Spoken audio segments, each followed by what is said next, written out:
Good evening and welcome to the Financial Week. I'm Andrew Laidley.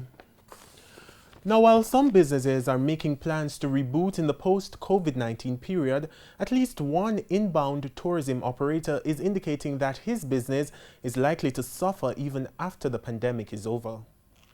Inbound tourism businesses include duty-free stores, souvenir shops, and some craft operators. Since the outbreak of COVID-19, those businesses have struggled to stay afloat. Kumar Sujanani is a business owner who operates a number of these businesses in tourism areas. He explains that his goods are now locked up in a vault with no sign of when things might return to normal. I think you're going to see closures within the industry. You'll see people coming out of the industry because how can you sustain a business when there's no income? It just cannot be sustained. You can't sustain a business when there's no business. But the decline in this area started before the COVID-19 pandemic. That's why Mr. Sujanani believes it is unlikely things will pick up after the pandemic has passed. Well, there's been a downturn in spending, particularly for the higher price point articles.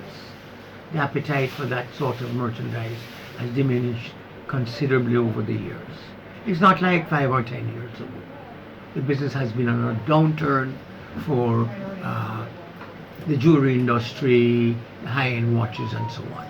I think with COVID-19 aftermath, we are going to see an even further decline in people's willingness to buy high price point jewelry and watches. And we are definitely going to see a further decline. He says although business has halted, the expenses are piling up, making it harder to keep employees on the payroll.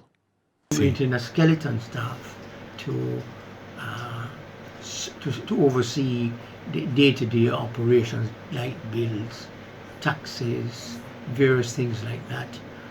But I don't know for how long we'll be able to continue. Currency trading ended today with the US dollar selling for $146.07. The Canadian dollar is going for $104.79. The pound is going for $179.63, while the euro is selling for $161.09. The JC index gained 5,306 points today, and the junior market index advanced by 50 points. Now, among the winners were Epley, Dermont Trading Company, Mayberry Jamaican Equities, Caribbean Cream, and Honey Bun. On the losing side were Fosrich, SSL Venture Capital, First Rock Capital Holdings US dollar shares, Indus Pharma, and Epley Caribbean Property Fund SCC. And that's the Financial Week. I'm Andrew Laidley. Good evening.